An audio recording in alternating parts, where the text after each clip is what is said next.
दोस्तों, आपने एलियंस की फिल्में तो देखी होंगी। कैसे एलियंस हमारी दुनिया को तबाह करने की कोशिश करते हैं और हमारे हीरोज कैसे इन एलियंस को हराकर हमें बचा लेते हैं। लेकिन क्या हो अगर असल जिंदगी में भी एलियंस देखने को मिले?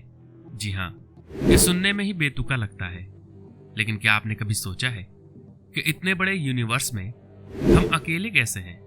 अंतरिक्ष इतना बड़ा है और इतने बड़े स्पेस में सिर्फ अर्थ ही ऐसा प्लैनेट क्यों है जहां जीवन देखने को मिलता है? क्या आपको सच में लगता है कि एलियंस नहीं होते?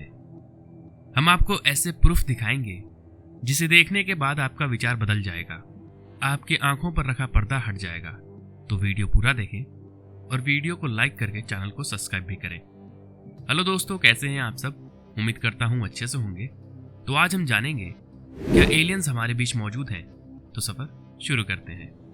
दोस्तों, हम जिस प्लैनेट को अपना घर कहते हैं, जहां की मिट्टी में अपना बचपन, जवानी और बुढ़ापा गुजार देते हैं, इस घर के बारे में भी हम ठीक से कुछ नहीं जानते। एक तरफ ये धरती जहां कहा जाता है कि हमने अभी समुद्र का सिर्फ 5% ही देखा है और बस इतने ही हिस्से में लाखों तरह के जीव जंतु देखने को मिले हैं, वहीं विशाल अंतरिक्ष में क्या क्या छुपा है इसकी कल्पना करना भी बहुत मुश्किल है। हम अभी अंतरिक्ष की बात नहीं करते। अगर सिर्फ अर्थ की बात करें तो यहाँ ऐसी ऐसी आकृतियां देखने को मिली हैं जो इंसानों के समझ से परे है। इजिप्ट के पिरामिड्स। दोस्तों, हमें आधुनिक युग में आए कुछ 200-300 साल ही हुए हैं। आज इतना एडवांस टेक्नोलॉजी के बाद भी कुछ चीजें बनाना नामुमकिन सा लगता है। बिना मॉडर्न टेक्नोलॉजी के इजिप्ट के लोगों ने कैसे बनाया होगा पिरामिड्स? इन पिरामिड्स का शेप एंड साइज एक दूसरे से मिलते जुलते हैं। ये इतने सामान्य है, अगर आपको एक वक्त पर एक दिखाया जाए तो आप बता ही नहीं पाएंगे कि कितने पिरामिड्स असल में मौजूद हैं। आपको लगेगा एक ही चीज को बार बार दिखाया जा रहा है। आजकल के साइंटिफिक इक्विपमेंट से इसकी स्टडी करने के बावजूद हम ज्यादा कुछ पता नहीं लगा पाए, लेकिन कहा जाता है कि सेम तरह की आकृतियां हमें मंगल ग्रह पर भी देखने को मिलती है।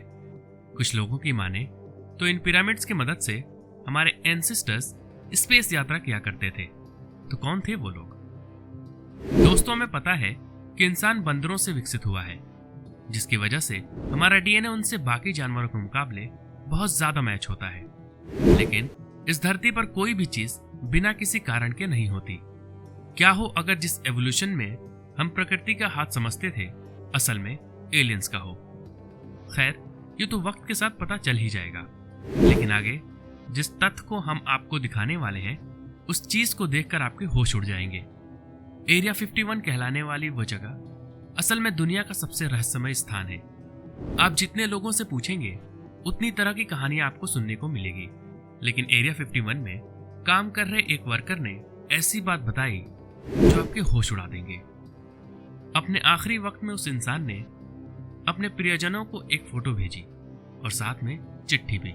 उसमें लिखा था, अगर मैं इस बात को पहले बताता तो मेरी मौत हो जाती, लेकिन जब मैं पहले से ही अपने आखिरी वक्त में हूं, मैं आपको एक छोटा सा हिंट देकर जाना चाहता हूं। उन्होंने कहा कि हम इतने सालों से एक प्रोजेक्ट पर काम कर रहे थे जहां बायो रिसर्च और एलियंस टेक्नोलॉजी को समझने का काम चल रहा था। ये एलियंस स्वभाव में बहुत अच्छे हैं। हम इनके स्पेसशिप को समझकर दोबारा बनाने की कोशिश कर रहे थे।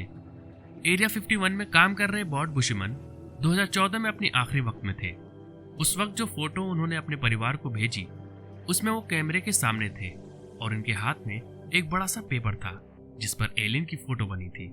ये एलियंस काफी हद तक इंसानों जैसे दिखते थे, लेकिन इसके बावजूद हर तरह से अलग थे। बुशमैन ने उन एलियंस की बड़ी आंखें और बड़ी उंगलियां होने की बात बताई। उनके डेथ के बाद इस फोटो को इंटरनेट से हटाने की कोशिश की गई, लेकिन ये इतना फैल गया कि पूरी तरह से हटाना नामुमकिन हो गया। ऐसे ही एक और वाकया आपको सुनाते हैं जिससे ये कंफर्म हो जाएगा कि एलियंस होते हैं। जी हाँ दोस्तों, आपने सर ओबामा के बारे में तो सुना ही होगा। सबसे पावरफुल देश यानी अमेरिका के प्रेसिडेंट रह चुके ओबामा बहुत ही ह्यूमरस और अच्छे इंसान हैं। उनके प्रेसिडेंट बनने के बाद एक टीवी इंटरव्यू के लिए उन्हें इनवाइट किया गया।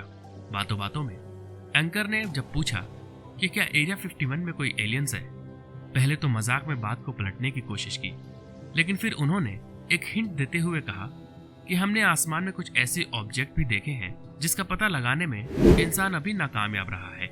इस ऑब्जेक्ट को हम यूएफओ कहते हैं, जिसको अनआइडेंटिफाइड ऑब्जेक्ट भी कहा जाता है, यानी ऐसे ऑब्जेक्ट जिनकी पहचान ना की जा सके। अब आप सोच सकते हैं, जब दुनिया का सबसे शक्तिशाली देश इस तरह की बात करे तो असल में कहानी क्या हो सकती है। इसके अलावा इंटरनेट पर ऐसी बहुत सारी चीजें हैं जिनका पता लगाने में इंसान असमर्थ रहा है, और क्योंकि हमारे पास किसी गवर्नमेंट की ऑफिशियल स्टेटमेंट नहीं है, इसलिए इस बात पर यकीन करना थोड़ा मुश्किल हो जाता है। लेकिन हमारा ब्रह्मांड इतना बड़ा और रहस्यों से भरा है कि कब क्या देखने को मिले कोई नहीं जानता। इस छोटे से प्लेनेट पर इतने तरह के जीव हैं। सिर्फ इंसानों की बात करें तो जगह हवा पानी बदलने से उनमें जमीन और आसमान का फर्क देखने को मिलता है। ऐसे में पूरे ब्रह्मांड में क्या क्या राज देखने को मिलेगा, ये तो आने वाला वक्त ही बताएगा। यह भी सच है कि जब कोई पुख्ता सबूत ना हो तो लोगों को पागल और सनकी भी कहा जाता है, जिसका उदाहरण हमारी दुनिया के कई साइंटिस्ट हैं जिनको पागल घोषित कर दिया गया था, लेकिन उनके जीवन के समाप्ति के बाद जब इंसानों ने उनकी कही बातों को सही पाया तो पुरस्कार से नवाज दिया। जो इज्जत और सम्मान उन्हें उनके जीवन काल में मिलनी थी, वहीं उन्होंने अपना जीवन गरीबी और लाचारी में बिताया। तो कौन क्या सोचता है या क्या सोचेगा, इससे हमें कोई फर्क नहीं पड़ना चाहिए। आप भी किसी बातों पर यकीन या टिप्पणी करने से पहले अच्छे से जांच पड़ताल करें, ताकि आप एक सूझबूझ वाले व्यक्ति की सूची में शामिल हो सकें। इस सफर में हमारा साथ देने के लिए बहुत बहुत शुक्रिया। हमें कमेंट कर बताएं कि आपको ये एपिसोड कैसा लगा और आप एलियंस के बारे में क्या सोचते हैं। हम आपसे मिलेंगे अगले एपिसोड में। Stay safe, stay happy.